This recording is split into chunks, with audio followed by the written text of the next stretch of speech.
Então, baseado na fé, nós escolhemos um tema central. Esta é a vitória que vence o mundo, a nossa fé. Você quer ser um vencedor? Tenha fé. Ele só vence com fé. Não vai fazer curso de qualquer curso, mas se a gente não tiver fé, a gente não vence. Então nós queremos vencer na vida, né? Nós existimos, nós nascemos para sermos vencedores. E é tão bom a gente vencer, né? É tão bom quando a gente vence uma coisa. Eu gosto na minha vida de vencer a cada dia, vencer algo, superar, vencer. E nós somos vencedores se todos os dias cultivarmos a nossa fé. E aí dentro desse tema nós subdividimos e temos sobre o tema de hoje: nossa fé nos leva à conversão. E para iluminar a nossa reflexão, nós devemos sempre basear na palavra de Deus. Nós não pregamos aquilo que nós achamos, aquilo que nós pensamos, mas a nossa pregação ela tem que ser baseada na palavra de Deus, ou na sagrada tradição, ou no sagrado magistério. Ela aceitou ser mãe do Salvador.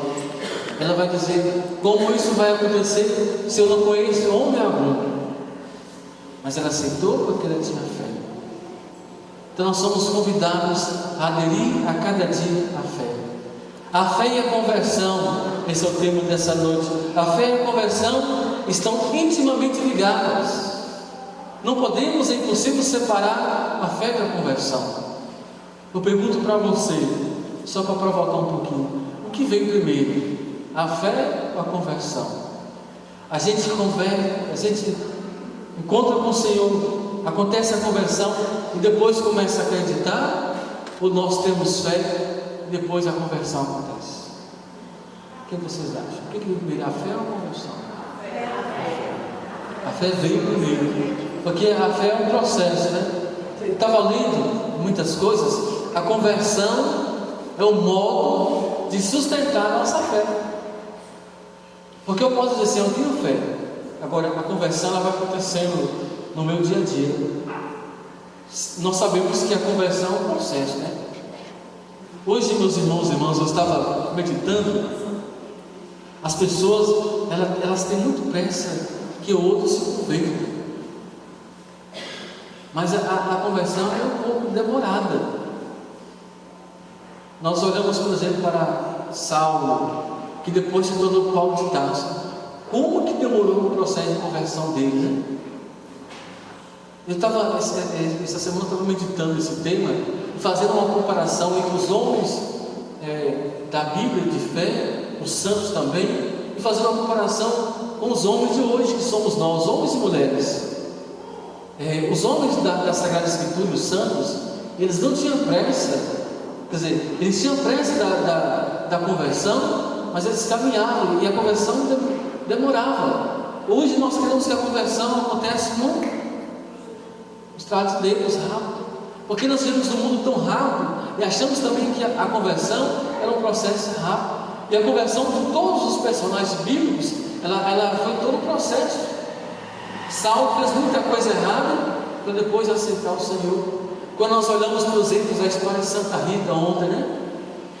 Uma mulher, ela nasceu na Itália e tinha um desejo no seu coração de ser religiosa, e seus pais perceberam que ela queria ser religiosa e querendo impedir que ela entrasse no convento, obrigou aquela moça ainda, aquela menina adolescente a casar, e ela casou com um homem totalmente comprometido, infiel. Ela lutou a vida toda pela conversão do seu marido, e a conversão do seu marido só aconteceu no final da sua vida. Imagina esse tempo, né, que ela teve que esperar. Quando nós olhamos também a história de Santa Mônica, né, ela teve todo esse processo de espera para a conversão do seu filho, Santo Agostinho. Então, meus irmãos, claro que, como a leitura de hoje vai dizer, Deus ele tem urgência na nossa conversão. Deus ele fica esperando mas a gente converter, mas é todo um processo. Portanto, sendo que a conversão é o fruto da fé, e a fé sem conversão não é autêntica. Se eu falo assim, olha, eu tenho fé, mas não acontece a conversão. Porque muitas pessoas podem dizer isso: olha, eu tenho fé, mas nós não percebemos o processo de conversão. E a conversão, meus irmãos, não é apenas uma mudança da nossa moral. A conversão é uma mudança de toda a nossa vida, Até porque para querer mudar, nós precisamos ter fé. A fé é primeiramente um ato voluntário de entrega e acreditar no que Deus nos diz. Quando nós lemos todos os documentos de Deus, né? Eu decido a aceitar o Senhor da minha vida. Ninguém tem o poder de fazer que o outro tenha fé. Tem muita gente que quer obrigar o outro a ter fé, né? Não. Diz nos documentos da igreja que a fé é um ato voluntário, uma decisão minha. Por exemplo, o esposo de Santa Rita, ele não quis ter a fé logo nos primeiros anos da sua vida. Só no final da vida que ele fez essa adesão à fé, então ele converteu. Então a fé é um ato voluntário da pessoa humana. E para que serve a fé? Porque Deus, Ele criou todas as coisas de forma plena e perfeita. Então, a nossa fé é uma forma de reconhecer aquilo que Deus é na história da salvação, de reconhecer o desígnio de Deus e a sua bondade. Sem fé a gente não vai conseguir ver a proposta de Deus para nós. A fé é uma graça e uma resposta ao dom de Deus. Isso resume também, né? A fé é a resposta daquilo que Deus é na nossa vida. Então, como fazer para agradar a Deus? É através da minha fé. Porque nós estamos fazendo todos os dias: Senhor, eu creio, mas alguém tem que arrancar a minha coisa. Às vezes a gente tem tudo, né? Só falta arrancar. O pecado que atrapalha. O que você quer arrancar? Jesus fala de 3 coisas no Evangelho: arrancar o pé, claro que não é mutilar, ele está falando isso, não é arrancar o olho e a mão. Mas o que você precisa arrancar? Tirar.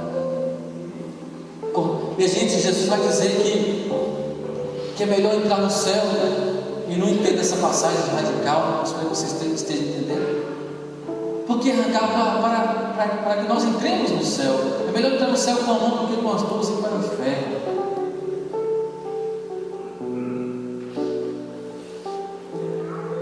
Tem muitos namorados. Graças a Deus nós temos alguns jovens que vivem a radicalidade da nossa paróquia como um todo. Eu já vi muitos jovens deixando o namorado para não pecar, tendo a coragem de arrancar. Talvez aquilo que é mais pessoas, mas por causa da eternidade, tem que arrancar. Eu já vi muita gente deixando uma certas amizades, arrancando as amizades por causa do céu. Essa noite que precisa arrancar para que a conversão de fato aconteça. Arrependimento. Conversão, minha gente, implica uma dor e uma aversão aos pecados. Eu devo ter aversão ao pecado. Eu tenho que sentir nojo ao pecado. Não sentimos nojo daquilo que nós não gostamos. Também no pecado nós devemos sentir nojo, uma aversão. É a pior coisa a gente ter aversão a alguém, né?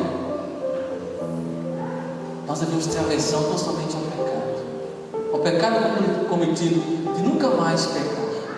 A conversão atinge, portanto, diz o catecismo no 1490, a conversão, portanto, o passado e o futuro, nutre-se da esperança da misericórdia divina.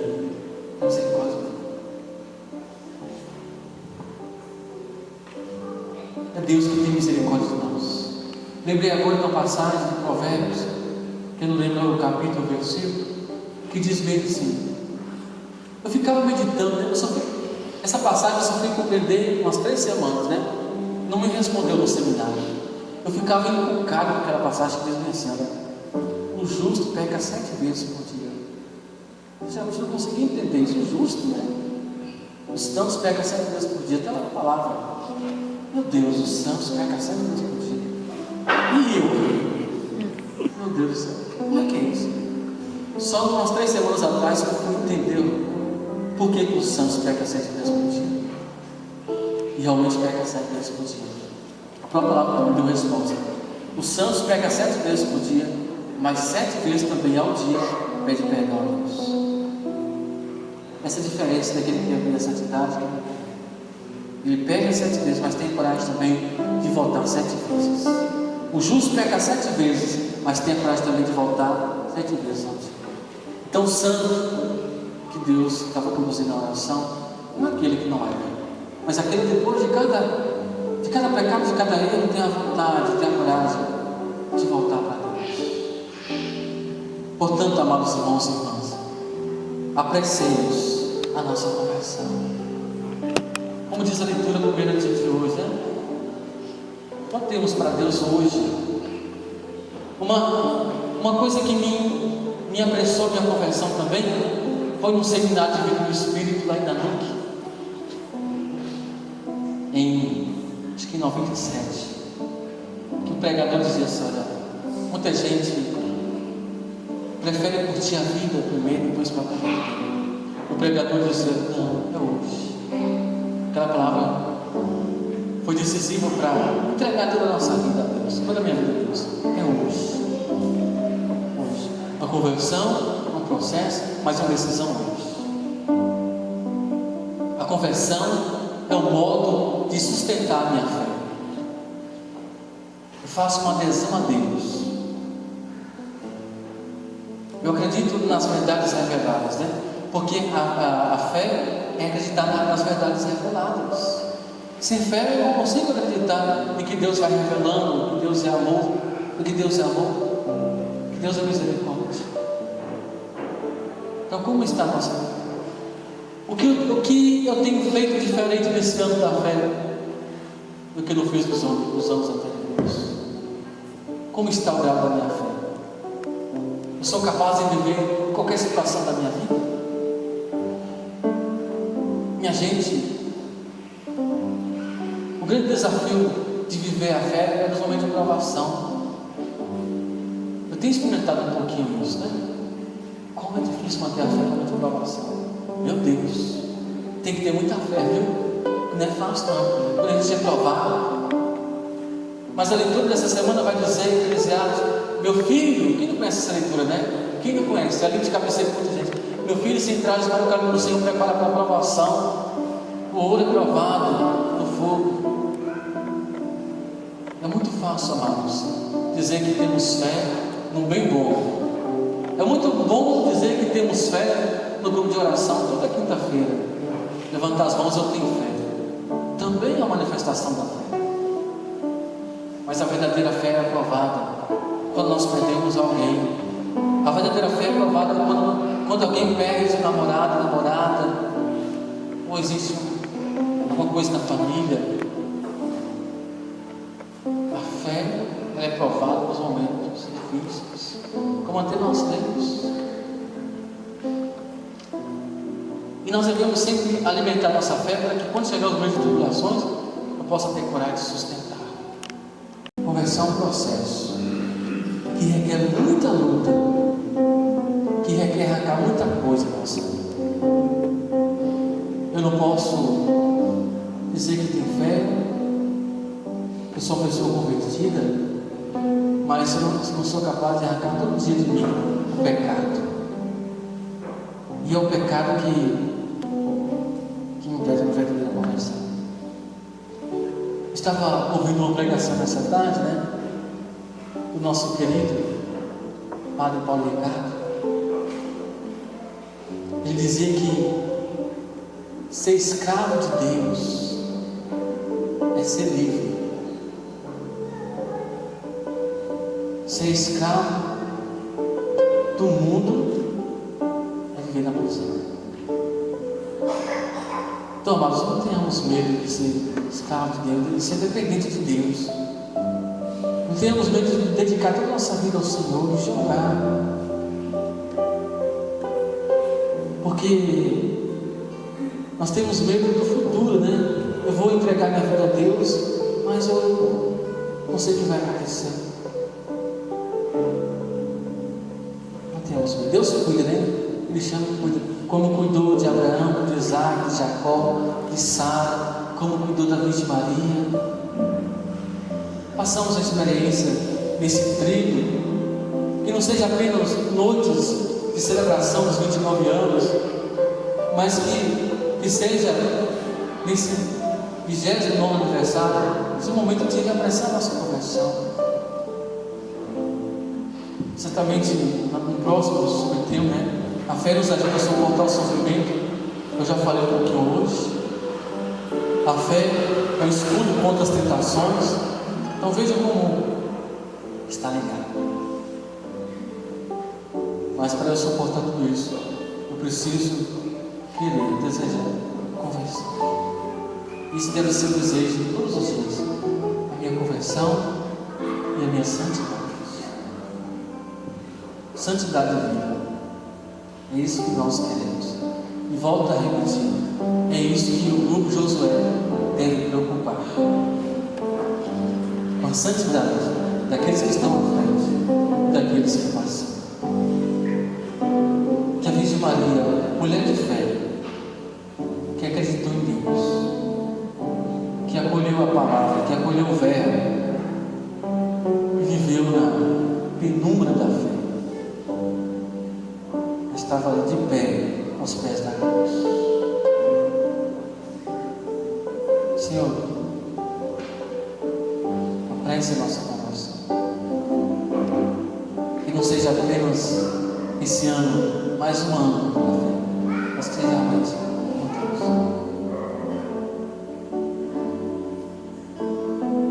Nossa Senhora leva tudo isso no coração do seu Filho Jesus. E como ela, vou dizer assim, fazer tudo que nos disser. O Espírito Santo de Deus confirme e nos ajude nesse nosso desejo da nossa alma. Que assim seja.